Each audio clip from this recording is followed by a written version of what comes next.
Good morning. Today I am making an ice cream cake with our frozen custard. I have that recipe in a different video. I'll make sure to link it. And I have my cake. I have that recipe. That's also on video. But I just want to show you guys how easy it is to make an ice cream cake. You don't need to buy one from the store. Those are stupid expensive. And even if you're not making your own ice cream or cake base for this, you can get a couple quarts of different flavors ice cream, you know, get a boxed cake or a little pre-made cake if you want. It's easy to put together, customize, whatever. So I pre-made everything. Obviously I have a vanilla frozen custard and a chocolate frozen custard, and that's just chocolate cake. You're going to want to use a spring foam pan, and I have parchment paper on the bottom. That's just for ease of moving it around. You do want this to be kind of room temperature, otherwise it's not going to spread. So you don't want it solid, but you also don't want like completely liquid ice cream. Now obviously these are totally customizable to any flavor that you want. So if you would rather have, you know, fancy like Heath chocolate something from the store, go for it. You can make your own, or you can buy it. If you buy the pre-made, obviously it goes a heck of a lot faster, but this all comes together pretty nice. As you can see, this isn't quite melted as much as it should have been, but I will make it work and mix it very well. That's okay. But so tomorrow is my son's 4th birthday and Logan and I's 12th wedding anniversary, right honey? Yes. Yes, 12. So I usually make an ice cream cake about once a year, although in the past I usually only did it with store-bought ice cream. But because I've been making our own frozen custard for a while and it's so good, I'm definitely going that route now. So this is going to be the chocolate layer. I'm going to let this warm up a little bit more so that it kind of flattens. So right now it's pretty lumpy, and then you can put the vanilla right on top, or you can mix it with other things. We like to do like an Oreo crumble in between. I've done whipped cream in between. My mom does Oreos and like hot fudge in between, which is really good, but that's a lot of sugar, so I am not doing that. It's going to be chocolate and then a little bit of Oreos and then vanilla, and then the cake will end up on the bottom. But the thing is, if you're doing like a cake layer or a brownie layer, or if you did like a cookie layer, anything like that, I learned the hard way, is going to freeze really, really hard.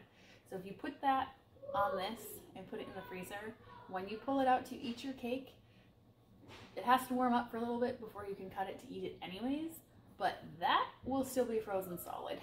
So what I'm going to do is pre-make the ice cream portion of this, and then right before we want to eat it, I will pull everything out. That will be in the fridge, this will be in the freezer. I'll flip this over onto that so that it's now together, and then I always do a whipped cream frosting around the outside, and then, you know, sprinkle it with sprinkles, or more Oreos is usually what we do, or nothing if you just want it to be plain. Like I said, totally customizable, really easy.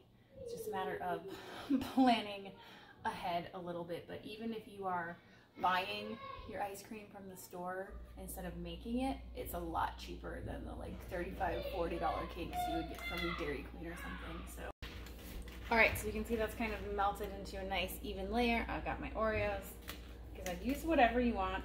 It is nice to have a little bit of something in between the different layers of ice cream flavors, but you don't have to. I didn't feel like running these through the food processor right now because one more thing to clean, so we're just squishing them. Alright, so the Oreo crumble layer is done. Now I'm going to add on my top layer of ice cream.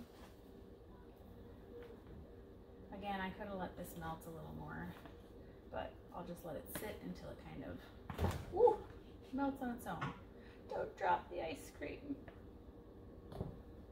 I'm waiting for Logan to yell in the background that it's frozen custard, not ice cream. All right, as you can see, that melted and leveled off nicely. So I'm gonna go ahead and stick this in the freezer so that it refreezes and gets nice and solid. Obviously you want it to be completely solid before you take this ring off, or it's just gonna collapse and you're gonna have melted ice cream mess everywhere. You can make this the same day that you would want to be eating it. You just need to make it in the morning and make sure you put it in a really, really cold freezer. Okay, this is the next day. This is nice and hard. I have made all of my whipped cream for the frosting, and I also blended the Oreos that are going to go on top. So before you release this spring foam pan, you do want to kind of go around the edges, because sometimes if you don't, the ice cream will crack, and that's sad. Nobody wants cracked ice cream.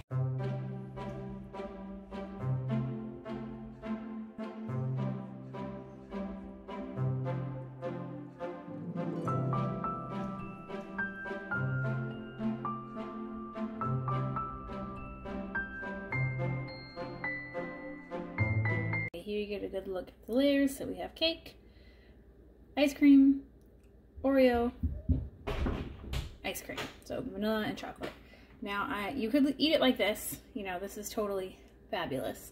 But I'm going to do the whipped cream and Oreo topping just because it makes it more fun, I think.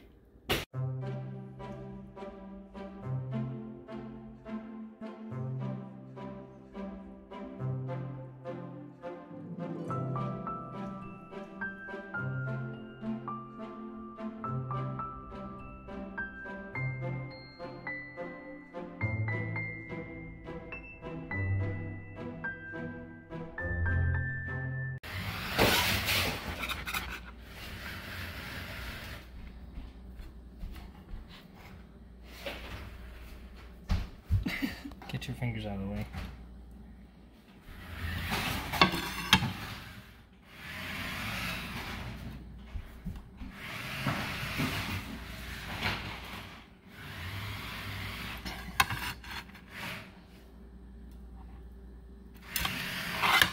Okay, well, here we go.